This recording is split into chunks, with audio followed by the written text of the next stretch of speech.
Let's be real. The LSAT isn't just a test of logic. It's a test of how well you can avoid traps. If you've been stuck in the same score range, grinding through practice tests and not seeing results, you're not alone.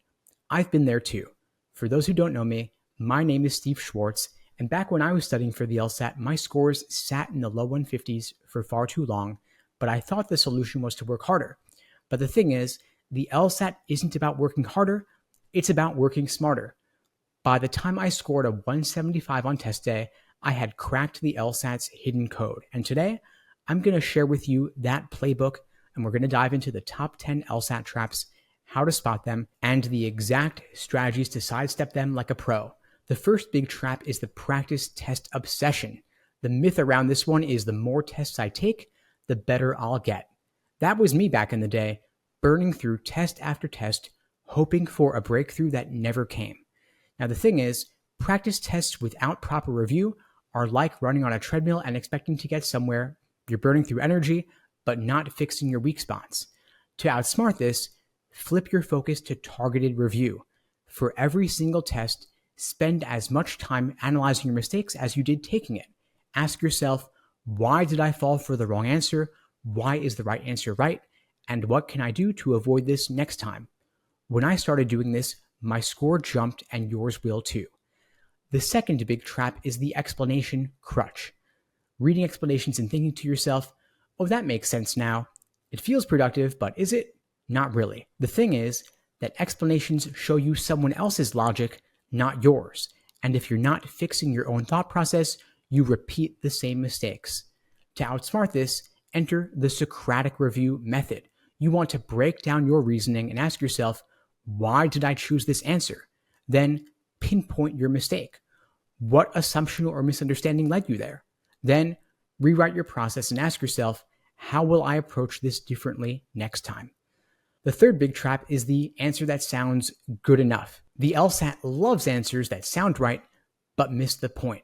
For example, if the argument says, if X happens, then Y will occur, a tempting answer might say something like, X is a great process. It feels right, but it doesn't actually strengthen or weaken the argument.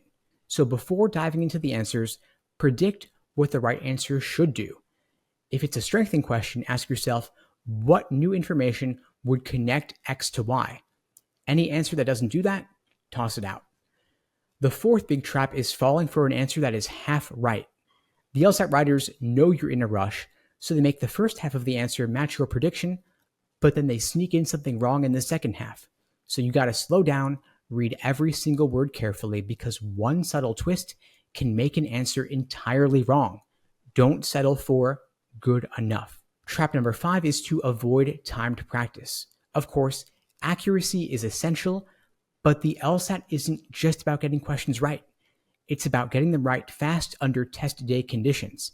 Untimed work will not prepare you for test day pressure. The 35-minute clock is part of the challenge. Don't endlessly drill questions by type without doing timed work. You could, of course, start with untimed work for accuracy, then gradually introduce timed sections, and finally pull it all together with full-length timed practice tests. Now, if you're feeling frustrated with your prep, you're not alone, and I'm glad to help you out. At LSAT Unplugged, we offer personalized study plans tailored to your goals, targeted strategies to avoid traps, and deep dive reviews to fix patterns holding you back. You could check out the links below to book a call with me and my team. We'd be glad to help you out and get you moving toward the score you want with personalized LSAT coaching. Now, trap number 6 is extreme answers. The LSAT is a test of nuance. Answers with words like always, never, or must should arouse extreme suspicion in you. So for example, if the stimulus says, some experts believe policy X might reduce emissions, a wrong answer might claim, policy X will eliminate emissions entirely. To outsmart this, look for moderation. Words like some, most, can, and may are more likely to have been supported by the stimulus than more extreme vocabulary would be. Seventh big trap is bad LSAT prep materials.